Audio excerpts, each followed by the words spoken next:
Terima kasih Anda masih bersama kami di Sapa Indonesia Malam. Pak Chandra, saya lanjutkan lagi perbincangan kita tadi karena ada audio yang sedikit tidak prima begitu. Kalau kemudian Pak Luhut kemarin juga sempat bilang bahwa Omikron ini hanya 2 kali flu biasa. Menurut Anda apakah ini tepat? Ketika kita ketahui Omikron ini punya spektrum gejala sama dengan penyakit varian yang lain. Tapi memang katakanlah 80% atau sampai 90% orang mengatakan ada OTG dan ada ringan yang sampai 80%. Artinya ada 10-20% yang mungkin berat atau bahkan sampai meninggal dunia. Nah, tetapi kalau jumlah kasusnya memang masih sama, sekarang kan 56.000 waktu Delta, hari ini 64.000, kurang lebih tidak terlalu jauh beda, dan tentu saja yang meninggal atau yang masuk rumah sakit akan kecil sekali karena jauh lebih ringan daripada Delta. Oke. Tapi seperti data yang sudah pernah disampaikan juga, contoh konkret saja, Amerika Serikat sudah membandingkan data mereka Omikron dengan Delta. Ternyata waktu report sampai 15 Januari, jumlah kasus Omikron naiknya 5 kali lipat timbang pada waktu Delta. Karena Omikron naik 5 kali lipat daripada waktu Delta, maka jumlah yang masuk rumah sakit naik juga 1,8 kali lipat dibandingkan dengan waktu Delta. Memang naiknya tidak 5 kali, naiknya lebih kecil 1,8 kali lipat. Semua tidak mengharapkan kasus kita naik seperti itu, tapi memang kalau kasusnya kurang lebih masih sama, maka jumlah yang meninggal dan jumlah masuk rumah sakit tentu masih rendah. Hanya saja kalau jumlah rumah sakit rendah, oke lah ya. Cuman kalau yang meninggal, kita sangat berduka dengan sekian 100 orang lebih yang meninggal setiap harinya. Jadi yang perlu kita lakukan sekarang dengan grafik yang seperti terlihat ini, kita perlu maksimal supaya grafik ini tidak naik tinggi lagi. Kalau naik grafiknya naik tinggi lagi, kalau kita lihat contoh Amerika belum tentu juga terjadi di sini. Kalau sampai 5 kali, maka yang masuk rumah sakit akan jadi besar. Jadi upaya maksimal kita lakukan sama-sama supaya grafiknya tidak naik terus tinggi, dan itu antara lain adalah tentu saja melakukan protokol kesehatan dengan lebih ketat sekarang. Seperti saya berulang kali bilang, namanya new normal, E-nya kita ganti menjadi O, menjadi now normal saat ini. Masker Sofi itu bagus tuh. Nggak seperti saya sama Pak Abraham nggak pakai masker karena sendirian. Harus jadi contoh, saya harus jadi contoh ya. Oke, Bung Abraham, begini. Saya paham, kita semua pasti paham, pemerintah juga berusaha untuk menyeimbangkan antara krisis kesehatannya dan kemudian dampak turunannya, salah satunya adalah dampak ekonomi. Kita semua paham, tetapi di sisi lain ada beberapa peringatan kewaspadaan seperti tadi yang disampaikan oleh Pak Chandra, ada soal bahwa vaksinasi itu pasti akan turun efikasinya seiring dengan waktu, bahkan yang booster sekalipun.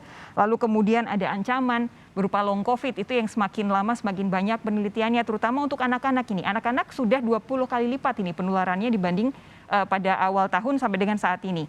Hanya dalam waktu 1,5 bulan saja. Nah, apakah yang seperti ini sudah dipertimbangkan masak-masak, mengingat Pak Presiden sendiri yang bilang punya target generasi emas tuh tahun 2045. Apa kabar kalau mereka saat ini menderita long COVID? Mbak, jadi makanya situasi di setiap daerah itu di-assess dengan indikator-indikator yang sebenarnya indikatornya itu juga kita mengacu pada rekomendasi dari WHO. Nah, makanya kan sekarang saat ini pengetatan bukannya tidak ada pengetatan. Makanya level PPKM di DKI kan level PPKM-nya 3, Mbak. Ini artinya apa? Ada tuh batasan jam malam, ada batasan kapasitas, lalu juga namanya pembelajaran tatap muka di sekolah juga dibatasi. Ketika level PPKM-nya 3, maka maksimal 50%, atau bahkan bisa seluruhnya pembelajaran jarak jauh. Artinya apa? Pemerintah bukannya tidak melakukan pembatasan-pembatasannya ini ada, tapi sampai sekarang dari para pakar, juga dari data-data yang ada, kita belum masuk ke fase harus sampai lockdown atau PPKM darurat. Ini belum masuk. Jadi makanya kenapa? Karena ternyata karakteristik dari Omikron ini berbeda dibandingkan dengan Delta. Untuk itu, acuan kita melakukan flattening the curve atau menurunkan angka kasus, itu kan tujuannya untuk memastikan supaya kapasitas dari rumah sakit tidak overload atau over capacity. Oleh karena itu, sekarang yang kita perhatikan betul adalah gimana kapasitas rumah sakit sekarang.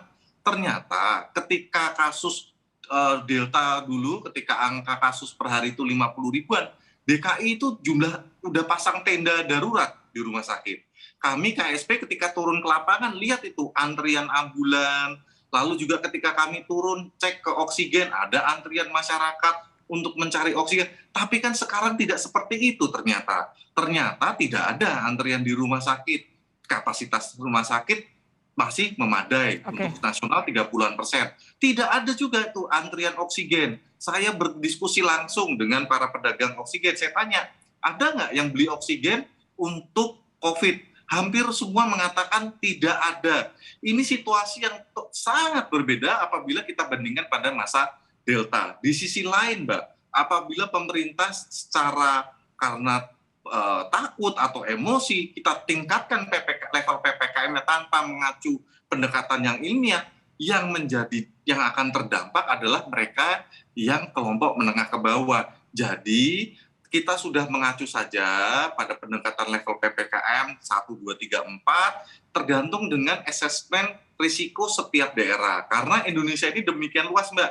Jadi kita tidak bisa mengambil keputusan hanya mengacu pada satu data di satu daerah. Kita harus membagi-bagi gimana kondisi di setiap daerah. Kalau faktor-faktor yang dipertimbangkan adalah tadi yang disebutkan oleh Bung Abraham, Pak Chandra, apa yang jadi tanggapan Anda?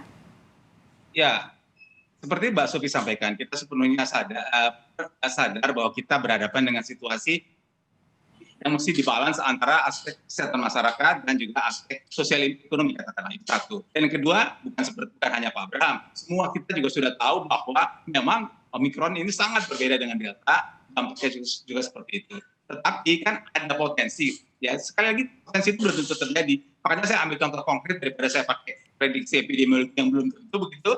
Saya ulang lagi yang Amerika. Jadi kalau sampai 5 kali lipat, maka jumlahnya akan naik yang masuk rumah sakit. Jadi marilah sama-sama berupaya supaya jumlah yang ada di layar sekarang 64.718 ini jangan terus naik. Salah satu caranya yang bisa dilakukan adalah pembatasan sosial tentu. Jadi seperti tadi saya bacakan Instagramnya Presiden, kurangi aktivitas yang tidak perlu. Saya kira itu jelas, itu statement yang sangat baik sekali yang disampaikan oleh negara kita, dan kita melakukan hal yang lebih ketat lagi. Pak Chandra, terakhir, kalau beberapa waktu yang lalu Kementerian Kesehatan itu menyampaikan prediksi bahwa kita bisa mencapai 340.000 kasus per hari untuk Omikron karena memang akan lebih tinggi dibandingkan dengan Delta. Menurut Anda, angka ini gimana ya? Dari sisi jumlah testing, kemudian besaran jumlah penduduk masyarakat Indonesia 340.000 itu sesuatu prediksi yang masuk akal nggak? Saya kira prediksi yang keluar dari Kementerian Kesehatan beberapa angka ya, pernah mengatakan 2-3 kali, pernah mengatakan 5-6 kali ketimbang Delta. Jadi memang tidak terlalu mudah melakukan prediksi seperti itu. Tapi sekali lagi kalau kita lihat data negara lain atau bahkan data dunia, saya nggak berani bilang sisi positifnya ya, tapi kita lihat angka dunia semua naik tinggi dan kemudian memang turun. Jadi ini tidak akan terlalu lama terus terang saja kalau kita lihat data negara lain. Jadi makanya saya sebenarnya masih mengharapkan kita ada pembatasan sosial yang memadai supaya naiknya jangan terlalu tinggi karena memang ini tidak akan terlalu lama. Jadi kalau ada perkiraan 65 hari itu kurang lebih itu yang terjadi di dunia, itu yang terjadi di Amerika, itu juga yang terjadi di India. Jadi saya kira mudah-mudahan waktu tidak terlalu lama dan kita bisa lebih turun. Cuman yang penting adalah angka 64 yang ada di layar itu jangan naik terlalu tinggi. Karena kalau naik terlalu tinggi pasti punya dampak terhadap berbagai sisi kehidupan. Ya, mumpung sudah terbukti di beberapa negara lain gelombang Omikron itu pasti akan tinggi tapi cepat sekali turunnya. Jadi mari kita bersama-sama saling jaga, baik pemerintah menjaga masyarakat dan masyarakat membantu pemerintah supaya kita bisa bersama-sama melewati gelombang Omikron ini dengan baik-baik saja. Terima kasih Pak Chandra Yoga, terima kasih Bung Abraham sudah bergabung bersama kami malam hari ini di Sapa Indonesia Malam. Sehat terus, kita jumpa lagi lain waktu.